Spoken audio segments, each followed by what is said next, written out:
My name is Mr. Johnson, and I serve as a secondary librarian at YSS.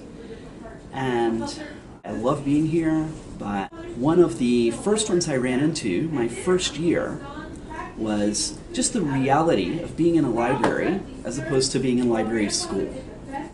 Most of our collection was quite old, but by the end of the year, I said, well, I've been accepted, I'm part of this community, people won't mind if I start throwing out these books.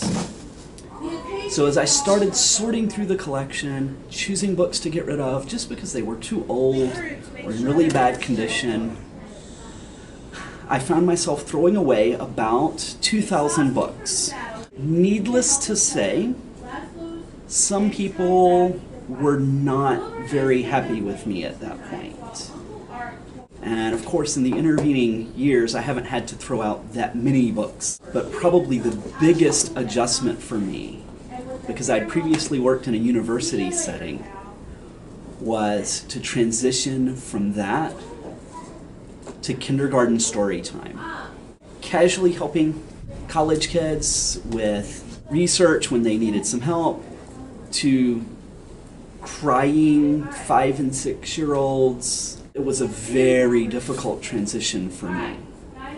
I had envisioned really doing a lot of research projects, helping older kids as they're looking for information and finding different sources, and coming in and doing story times was rather difficult.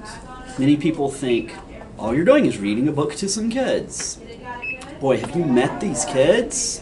Anybody can read a story. It's dealing with the kids. It's difficult if you're not used to it. That first year, those first couple of years were really difficult. So one of the things I started doing pretty quickly was pushing for the idea that we really needed 2 different libraries, 2 different librarians. It didn't happen immediately, but pretty quickly people started buying into the idea that you can't have a space that's comfortable for 17-year-olds and 7-year-olds. But I rejoice in the day that the decision was finally made.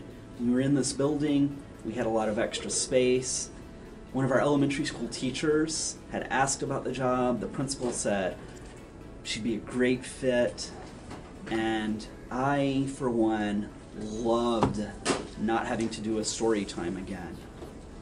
It was a bit of a triumph in my life to really not have to deal with that stuff on a daily basis.